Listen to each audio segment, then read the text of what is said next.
Salut les amis de YouTube, aujourd'hui je reviens avec une nouvelle vidéo et cette fois ce que je veux faire c'est expliquer comment se passe la filière de l'enseignement du français à l'université de Costa Rica parce que je pense qu'il y a beaucoup de personnes qui pensent que quand on étudie l'enseignement du français c'est juste qu'on apprend le français à l'université.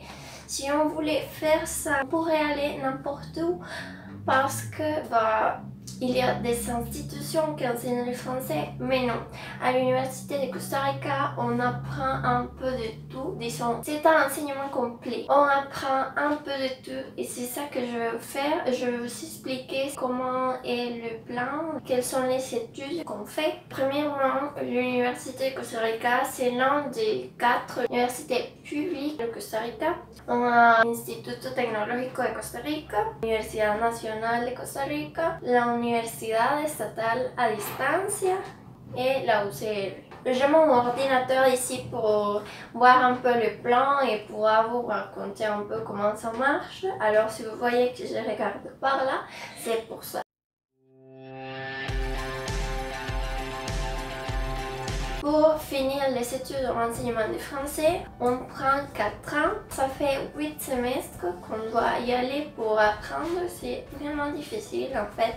On doit prendre beaucoup de temps pour étudier, pour faire des projets, des travaux, un peu de tout. Alors, le premier semestre, on a les cours de Humanidades, c'est un cours général où l'on reçoit philosophie, communication et histoire. Dans ces cours, on apprend à être plus critique dans la vie. Et là aussi, on apprend à faire un projet de recherche, disons. On reçoit 2 cours généraux. Alors, on reçoit le premier dans le premier semestre et le deuxième dans le deuxième semestre. Dans le premier et le deuxième semestre, on reçoit français intégré 1 et 2. Alors là, oui, là on apprend les français parce qu'on est nul en français quand on entre à l'université. Alors on doit apprendre. Quand on reçoit les premiers cours, on est comme qu'est-ce que les profs disent parce que dès qu'on entre à l'université, les profs commencent à vous parler en français. Si vous ne savez rien, c'est vraiment difficile, je le sais, parce que tout le monde a vécu ça quand on commence la filière. On doit peu à peu s'habituer à écouter, à comprendre le français, parce que c'est pas évident. Alors on demande, prof, mais qu'est-ce que c'est ça? Alors le prof essaye de vous expliquer en français la signification des mots et quel est le sens dans les phrases et tout cela. Alors, la première année, déjà, on peut comprendre le français, on parle pas très bien, mais on peut parler déjà, faire une conversation avec quelqu'un et tout, parce qu'on fait par exemple des activités comme des jeux de rôle.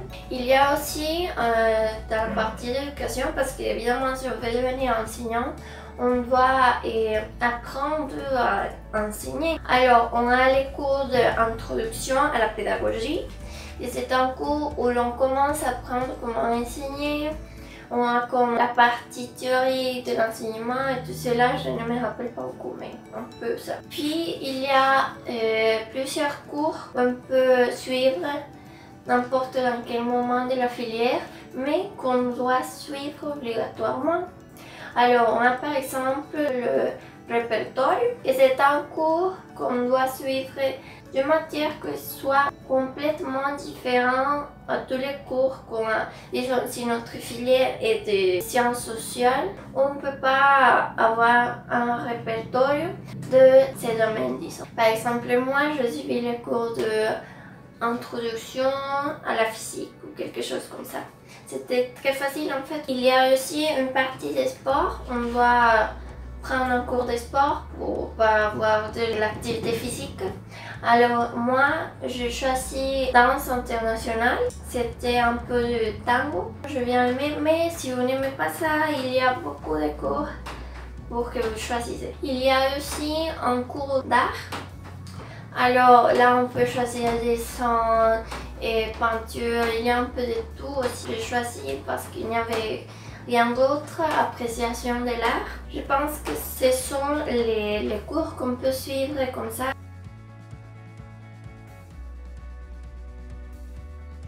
Alors, je vous ai mentionné un peu ce qu'on reçoit dans les premiers et le deuxième semestre, mais dans le deuxième semestre, on doit aussi suivre un cours qui s'appelle Principe des curriculum, mais c'est un cours vraiment bizarre. On doit suivre aussi un cours qui c'est plus psychologique, c'est le développement et l'apprentissage dans l'adolescence. On apprend plutôt comment pense l'adolescent, comment il faut lui parler, comment agir si elle fait telle ou telle chose.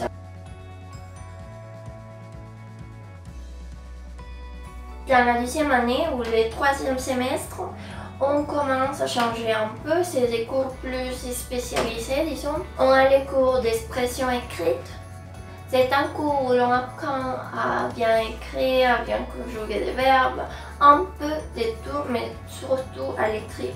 Alors là, ce cours est divisé en deux.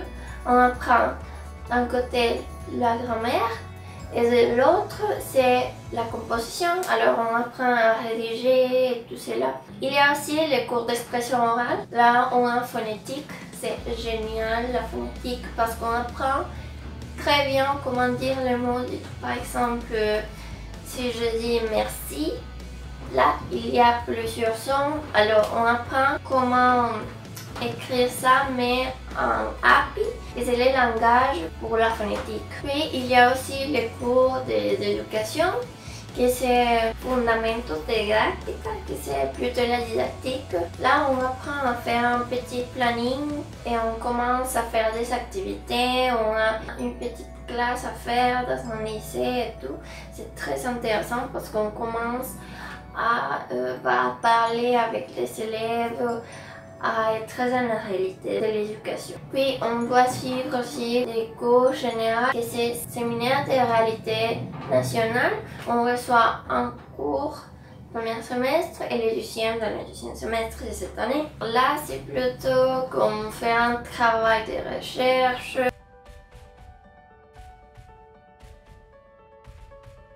Dans le deuxième semestre de la deuxième année, on doit suivre un atelier des matériaux didactiques. Là, on fait des petits matériaux pour utiliser en classe, des choses plus à la main du son.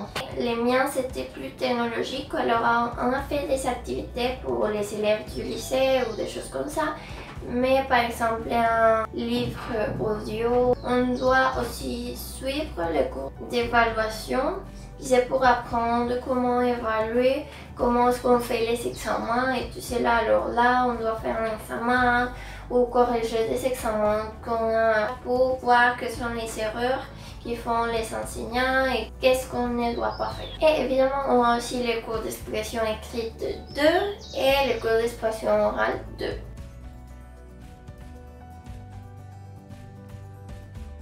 Bon, ces cours d'enseignement que je vous ai dit, ce sont en espagnol. Dans la troisième année, les cours d'enseignement commencent en français aussi. Alors, on a les cours de méthodologie de l'enseignement du français. Là, on apprend à faire un planning avec la méthode actionnelle. C'est pour apprendre de manière différente. Le problème, c'est que c'est trop lourd de faire ce type de planning. On a aussi les cours d'expression écrite 3 et les cours d'expression orale 3. Les cours de séminaire de réalité nationale 2. Et aussi, on a un autre cours qui s'appelle Civilisation et littérature. Là, c'est divisé en deux aussi. On a Civilisation, c'est un cours où l'on commence à étudier un peu de l'histoire de la France et comme ça. Et on voit un peu, mais très peu, des autres pays francophones ou qui ont été comme à côté des guerres de la France et tout cela, comme l'Angleterre et les États-Unis. Et on a aussi littérature, c'est où l'on apprend à faire des recherches mais en français. On apprend à comprendre les textes de manière plus approfondie et tout.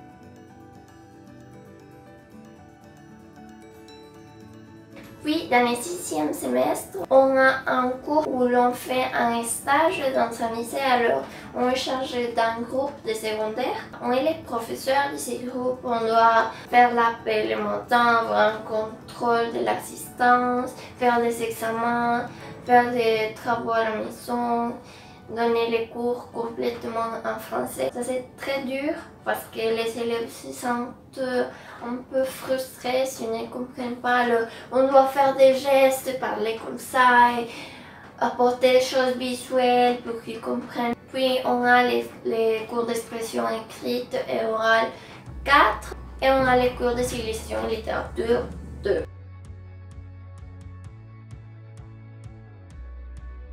Et comme ça, on arrive à la 4e année, que c'est la dernière année de l'université pour obtenir le baccalauréat en enseignement du français. Dans le premier semestre de la 4e année, on a un cours qui s'appelle Théorie de l'éducation. C'est un cours où l'on apprend les théories de l'éducation. Alors, je sais pas, les théories de Rousseau, de Foucault, de tous ces penseurs et philosophes qui ont eu des théories ou des apports importants pour l'éducation. Puis on commence à voir les cours de langue et de traduction. C'est que est divisé en deux. On a les cours de langue ou linguistique, où l'on apprend un peu l'histoire des mots et des choses comme ça, un peu plus théoriques. Et on a fait des exposés par rapport aux différents lieux où l'on parle français, quelles sont les différences dans la langue, les mots, la prononciation, tout ce qui change par rapport au français. Et on a aussi les cours de traduction où l'on apprend à traduire du français à l'espagnol au français. La prof nous enseignait un peu de tout, alors on a vu les tourismes, les animaux, on a aussi les cours de conversation et composition. Alors conversation, on est là pour parler, pour faire des plans et présenter une lecture. Et dans les cours de composition, ce qu'on faisait, c'était on arrivait dans la classe et la prof disait vous devez faire ça, ça et ça. Alors on commençait à écrire dans toute la classe pour faire une composition, pour voir comment ça va les niveaux qu'on a de français à l'écrit. Et on a aussi les cours que pour moi c'était les plus durs de tous, que c'est les cours d'histoire et littérature. L'histoire, je sais pas pourquoi, mais je suis pas trop bonne en histoire. Alors, dans les cours d'histoire, on voit toute l'histoire de la France très détaillée, depuis je sais pas quelle année jusqu'à l'actualité. Et dans les cours de littérature, on voit la littérature de différentes années, de différents auteurs et tout cela. On a aussi les cours de psychopédagogie de l'adolescent, qui pour moi c'était magnifique parce que le professeur parlait de tout. On devait voir comment c'est fait avec les bullying et pour parler avec les élèves et tout cela. Mais la prof était psychologue, alors elle nous parlait des expériences qu'il avait avec des personnes qui arrivaient dans son bureau pour parler ou je sais pas, un peu de tout, mais sans dire des noms évidemment parce que c'est secret un peu.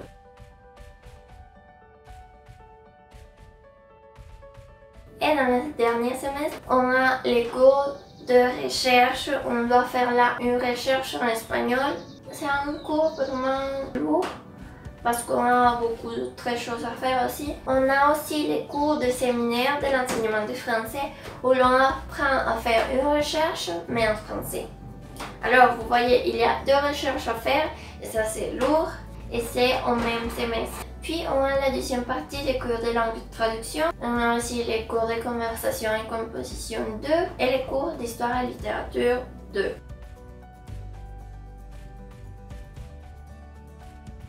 Et c'est ça.